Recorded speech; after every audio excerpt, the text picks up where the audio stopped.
اعوذ باللہ من الشیطان الرجیم بسم اللہ الرحمن الرحیم سورہ آل عمران آیت نمبر 144 بوایو انشاءاللہ.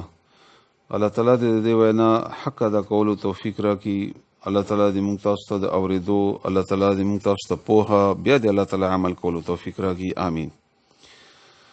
د سورہ آل عمران انتهایی اهم آیتونه دي د یو مسلمان دپاره او یو مسلمان په حیثیت باندې، او بیا د رسول الله صلی الله علیه و آله وسلم په دی امت باندې دا د 102 نمبر آیت نه شروع دي چې ای ایمان والو تقوا اختیار کړئ او خپلو کې یو شی مسلمانان اټول ډلهبازي مه کوئ، بیلیږئ ما، تفرقو فرق یعنی یو بل نه ځان جدا کوئ ما چې زه په دې پارټۍ کې یم او ته په دې پارټۍ کې شه او ته په دې مسلک کې شه او ته په دې امام پسې روان شه. نه، داسې مه کوئ، بلکې په قرآن باندې راجمع شئ.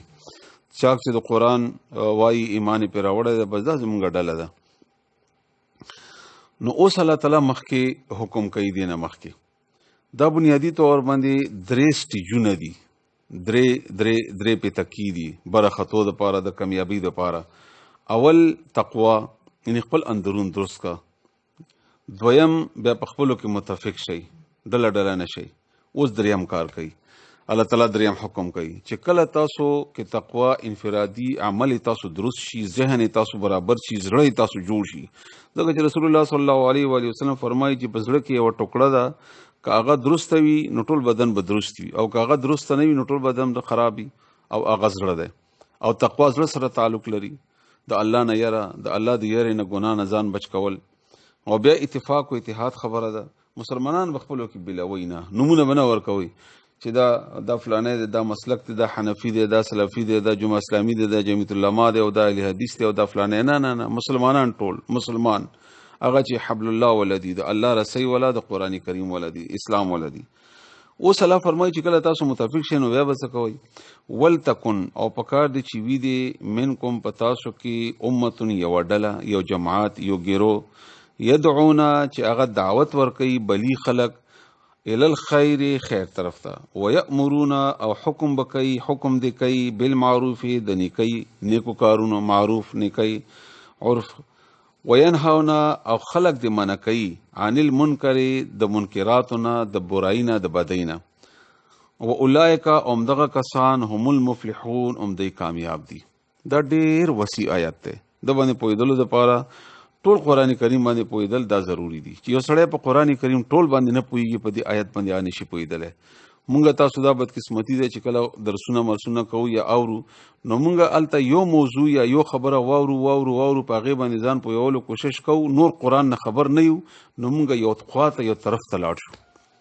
قرآن کریم ټول ضروري دی، قرآن کریم ټول ضروري دی، دې باندې ځان پوهول، دې باندې عمل کولو کوشش کول. بهرحال څه مطلب دی د دې؟ اوس د یو دعوت ورکوونکي په حیثیت سره زموږ دا ذمہداري ده چې تاسو پوه کړو، خو د انسان په بس کې ټوله خبره خو نه وي. څومره چې الله تعالیٰ توفیق راکړي، الله تعالیٰ دې ماته توفیق راکړي چې تاسو پوه کړلی شم په دې باندې. وي دې په تاسو کې یوه ډله، دا حالاتو باندې منحصره ده. حالات څنګه دي؟ که چیرې حکومت وي، اقتدار وي، نو داسې یو ډله به ضرور هغه قایموي چې هغه خلکو ته د خیر طرف ته بلنه او امر بالمعروف، یعنی حکم بکئی د نیکۍ او منع بکئی په زور زبردستی باندې. نو دیو جنا دته امیر وایي. امیر مطلب امر بکئی، حکم بکئی، طاقت وي ورسره. ځکه چې که اون نه مني نو سزا به ورکولی شي، او د سزا صلاحیت به لري، طاقت به لري، نو جګړه به نه جوړیږي. دا درې کارونه دي. ګورې، اول دعوت ورکول دي. څنګه؟ څومره چې درته وس دی، که مثلا د حکومت دی، طاقت دی، خلافت دی، نو د مثلا ریډیو ذریعې سره، ټي وي ذریعې سره، سوشل میډیا ذریعې سره، جمعې ورځې خطبو ذریعې سره، مختلفې طریقې دي، روزانه سحر درس و تدریس ذریعې سره، مدارسو ذریعې سره، سکول ذریعې سره، د تعلیمي نصاب ذریعې سره، هر طریقه کېدلی شي. هغه حالاتو پورې منحصره ده. څنګه چې هغه کې نیک خلک راشي، د نیکانو خلکو حکومت یې بیا په دې خبرې باندې پوهېږي. دا یو کار شو.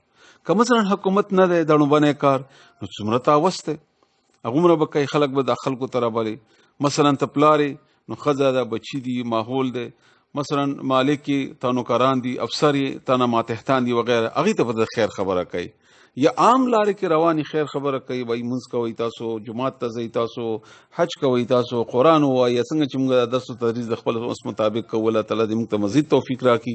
نو دا دومره کار د انسان د صلاحیت پورې دی، هغومره به دی خامخا کوي، به خامخا کوي. ټیک شو، دا یو رومانه کار دعوت الخیر. اوس دویم کار دی امر بالمعروف. امر وایي حکم ته، حکم به کوي باقاعده. نو امر به امیر کوي. امیر به څوک؟ امیر به هغه څوک چې هغه طاقت وي. طاقت نه بغیر امیر یا امیر نوم ورکول دا اسی فضول خبره، دا فضول بکواس دی، دنه فایده نه کوي. بس ته وایه امیر امیر وایه، خو د امیر قرآن کې نه دی ویلی شوي، دا دی نه امیر، ځکه چې د امر نشي کولی.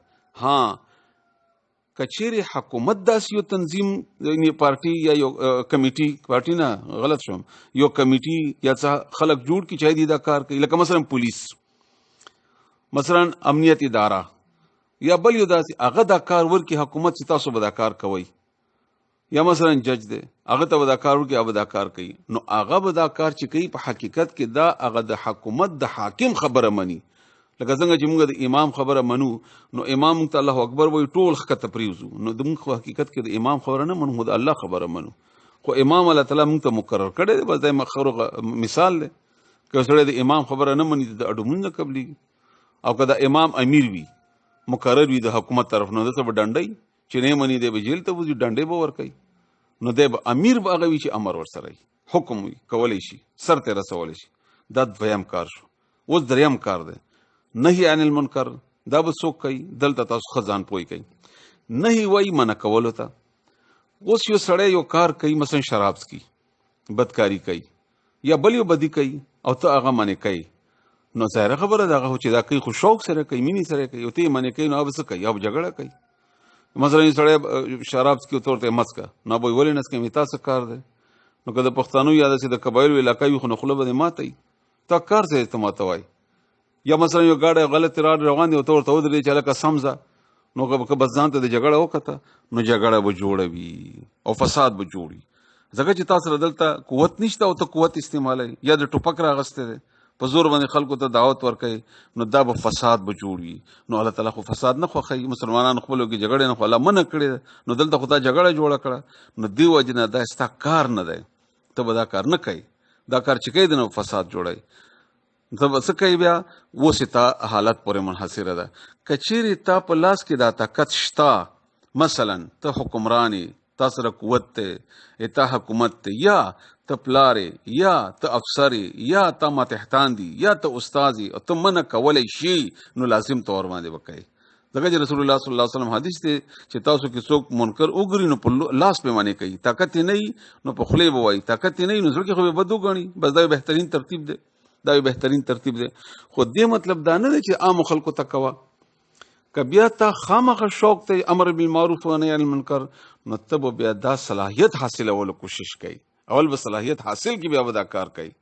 رسول الله صلی الله علیه وسلم به حیثیت پیغمبر د الله تعالی د تعاون هر قسم باوجود په مکې کې 14 کاله انتظار وکړو. 14 کاله.